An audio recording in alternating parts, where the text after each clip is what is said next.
Welcome back to another reading and collecting of Stepping Up by me, Kindar, the Tiger Rights. Today we are doing chapter 85. Yeah. Tibs ran through the crowd, forcing his problem out of his mind. Most of the town was here, perusing the booths of the caravan merchants and so on. The chaos made practicing his pickpocket easier and avoiding the guards fun. At least, that was what he told himself, after having had to break up 2 altercations between runners and Harry's guards already. The merchants provided most of the ones for the bazaar, but the town still needed to have a presence. If that meant Harry's or Tibs' people hadn't been... if that meant Harry's or Tibs' people hadn't been... If that meant Harry's or Tibs' people, and if it meant Harry's or Tibs' people, that hadn't been established yet, and Tibs didn't want to have to deal with it at this moment. This was supposed to be the time for his game, not dealing with his problems. The first day the booth were up after the caravan's arrival. Run among the people, pick the pockets, use those coins to try food and drinks from places he'd never heard of, enjoy candies. This time, unlike the previous one, the bazaar had been set up in the center of the town, around the transportation platform, filling the space the fire had cleared. He did his best not to let the memory dampen his enjoyment.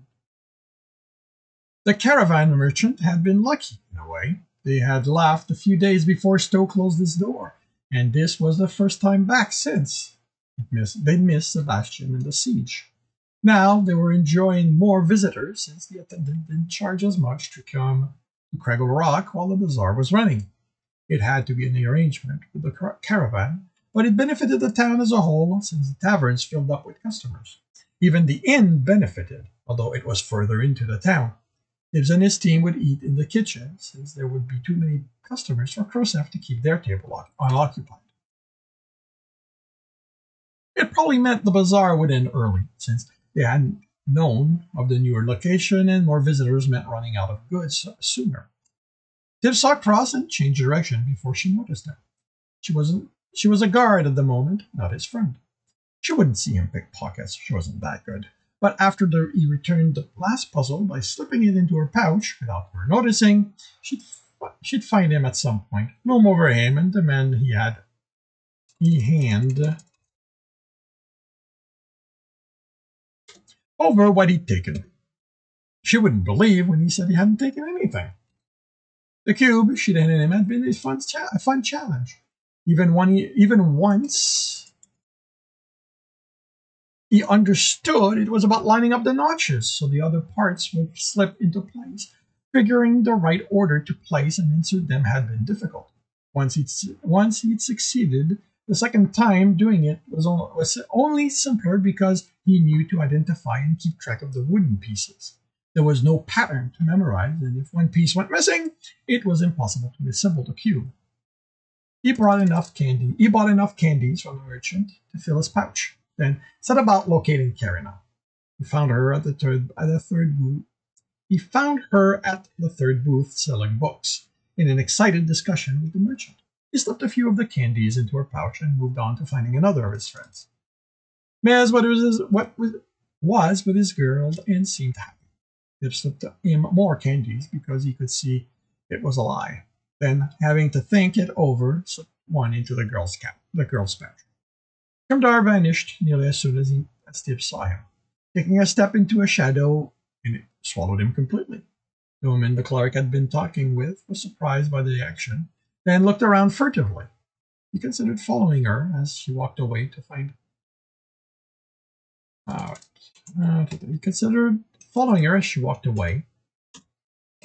find out what his friend was up to, but decided to let him have his privacy. Tibs let Jackal see him approach, and the fighter eyed him suspiciously.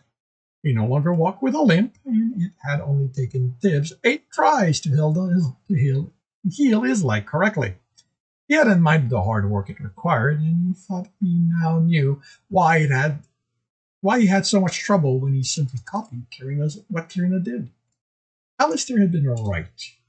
He didn't think like her, so he couldn't handle the essence the way she did. Tibs raised a hand filled with candies to keep the fighter from grabbing Krosef and heading away.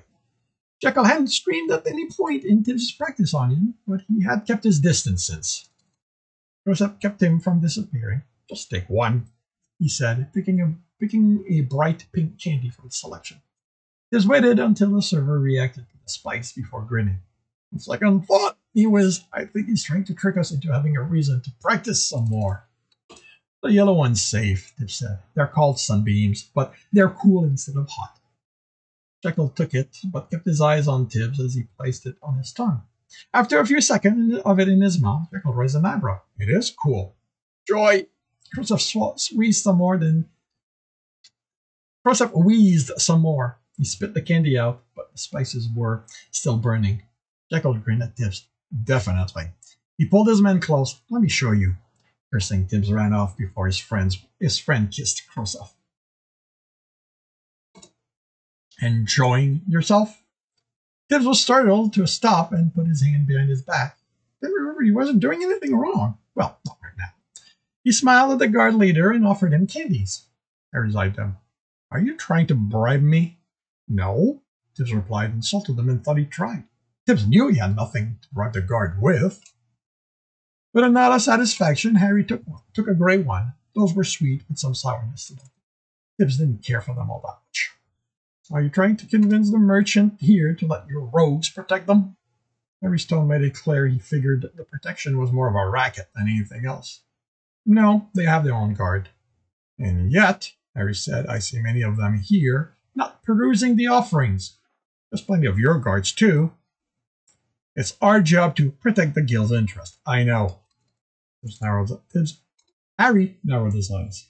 Tibs knew that wasn't what he'd been about to say, and he wasn't letting him think that that was his responsibility. Actually, this is a but.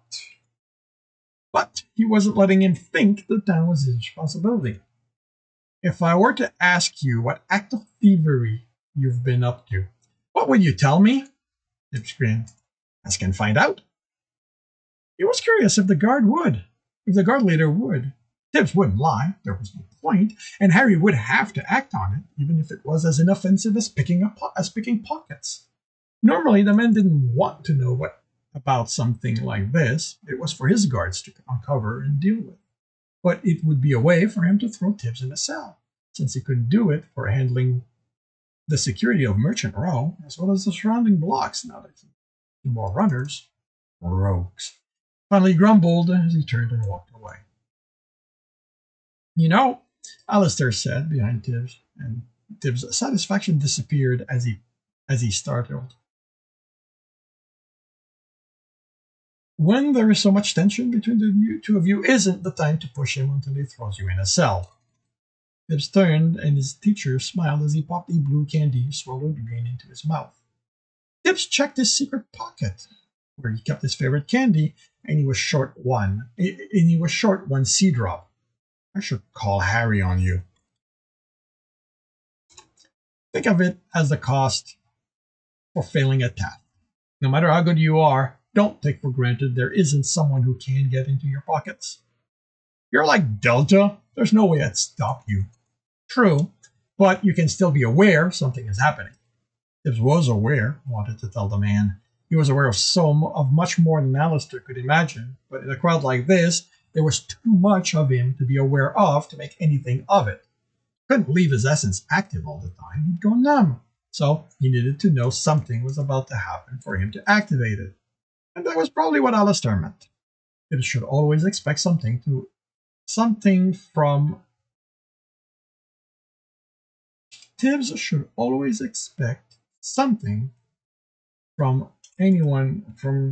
the people around him. Which meant he needed to find a way to not let any of his tools distract him to the point he didn't use them. Does this mean this is teaching time again? He asked, with a disappointed sigh. He wanted to enjoy the day. Any time is a time to teach, Alistair answered, walking. Someone as curious as you should understand that. When I do it, Tibs grumbled, walking next to him. It happens when I want it to. Of course, Alistair smiled. Always so careful to plan those times so they'll derail the training I try to impart to you. Quite the strategist, aren't you? He looked at Tibs expectantly. I know what strategy is, he replied. I learned the word as part of learning to fight in the dungeon, and we had to do a lot of it during the siege. Alistair nodded. Today is going to be about focus.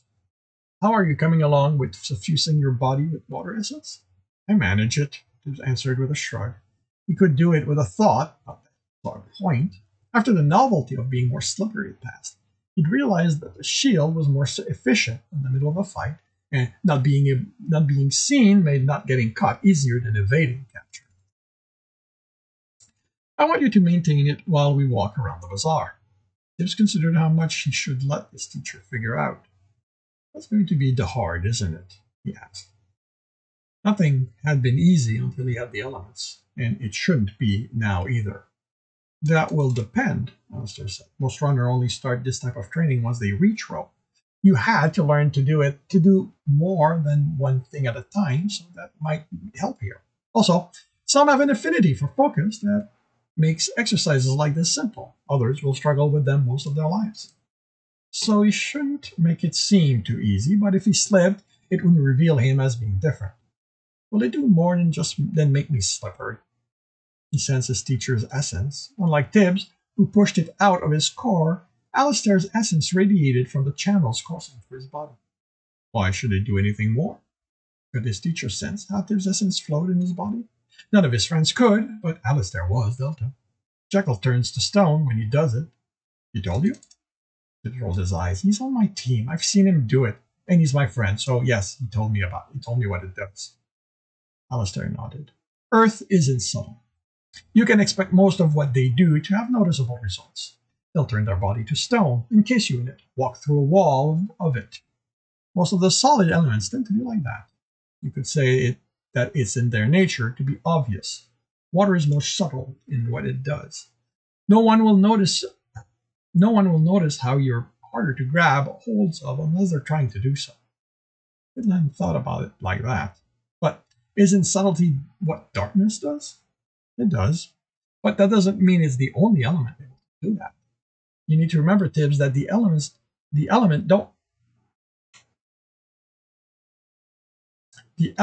doesn't define what you can do. With enough training and determination, any element can be made to do something like what another element is known for. Even earth can be used in subtle ways. Some elements simply lend themselves to a certain effect. Tibs remembered something his teacher had done in one of their early sessions. So, when you made it so no one could listen to us, you were copying something darkness does?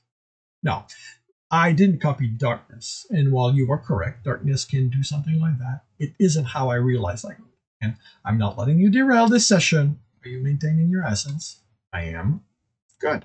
Now, to go back to your initial question, the one relevant to this exercise. There are many stages of making use of the essence within. The effect you're creating at this moment is the weakest of them. Yes, that means that as impressive as your friend turning into stone is, that is the least of what he will be capable of. Tibs nodded and pulled his essence back into his core and waited to see if his teacher would notice. When inside you can't etch or weave essence. There, it's more about taking on aspects of water than forcing a result, and you need to focus. You've let your essence retreat into your reserve. You can tell? Tibs stepped around someone and nearly bumped into another. He didn't, but suddenly it was as if the crowd had gotten thicker. I can see the result of you not being suffused by it, Alistair replied with a smile. Tibs looked at himself, still having to be conscious of everyone around him. Couldn't see any difference as he pushed the essence through his body. You can't sense it the way we sense the essence around us. He looked around as people stopped, nearly bumping into him. Only the crowd hadn't thinned. Pay attention, Tibs, Mr. said, and he brought his attention back to his teacher. Sensing within someone else's body is difficult. There are a variety of theories as to why, but the most accepted revolves around the reason why a dungeon can't simply eat you when you enter it.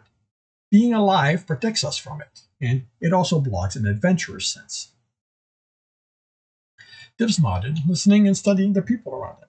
They weren't doing anything to avoid him. He was the one somehow slipping between them without effort. I see you're noticing another effect. Tibs pulled the essence back into his core, and while he could tell, nothing about the crowd changed. Avoiding those walking around him took more care. He suffused himself, and he no longer had to think about avoiding them. He wasn't slipping against them. He was, and as he initially thought, since suffusing himself with water made him slippery, he was flowing between them. Why aren't we always doing this? He asked, marveling. A few reasons. The main one is that after a while, people will notice an oddness about you. They won't be able to explain it, but it will put them on edge, and people aren't comfortable with things they can't easily explain, and adventurers aren't so common someone will consider magic as a reason for the oddness. Tibs tried to imagine what it looked and felt like for the people around him as he flowed among them. Maybe they'd think he was a spirit, some dungeon-made creature here to steal them away. Another reason, Alistair continued, and more relevant to you, try to pick a pocket. Tibs looked around for guards, then slicked a finger into the closest pocket. He tried again, and he couldn't tell if it was the man noticing without realizing or some other influence. But he moved, and Tibs missed the pocket completely. He tried with a woman's coin pouch, then a man's pouch. They didn't seem to realize what he attempted. Even so, Tibs missed each time. As you can see, what's an advantage in one moment can turn into a disadvantage the next. But that's easy to fix, Tibs said. I moved the essence away from my hand, and he stared at his hand as the essence didn't obey him. He focused harder. It was his element. His focus broke as he bumped into a man. Careful there, she said, continuing. He looked after her, trying to understand what had happened. Water still suffused him. They shouldn't have touched, right? There are limits to what suffusing will let you do, Alistair said when Tibs looked at him. For one thing, you need to remain aware of what is around you, so you can't focus on something else and expect the essence to simply keep you safe. Why can't I do it? Tibs asked as they walked again. I let the essence out of my reserve. I can pull it in. So why can't I pull it out of my hand? Right now, Alistair said, a look of concentration on his face. It's because of your lack of training. He handed Tibs a copper coin he took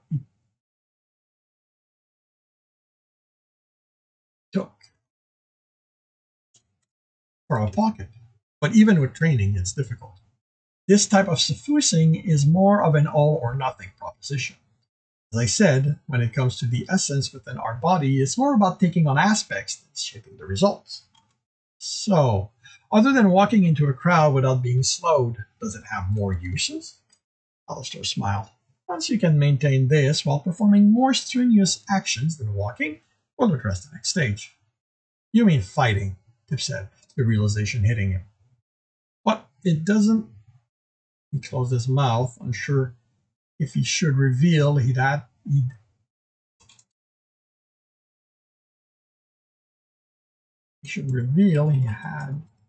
fought while suffused with water, and the result hadn't been impressive. Or hadn't he done it correctly? Alistair looked at him expectantly, and Tibs turned his protest into a question. How is this going to help in a fight? Alistair's answer was simply to smile. And this concludes Chapter 85 of Stepping Up. If you are enjoying this, please leave a like. If you want to read the story, you can do so for free on Royal Road. If you want to read a little bit ahead, you can do so on my Patreon. If you want to listen to me do these live, it's every Tuesday morning, 8 a.m. Eastern Time on Twitch. The links are in the notes, and I shall wish you a good day.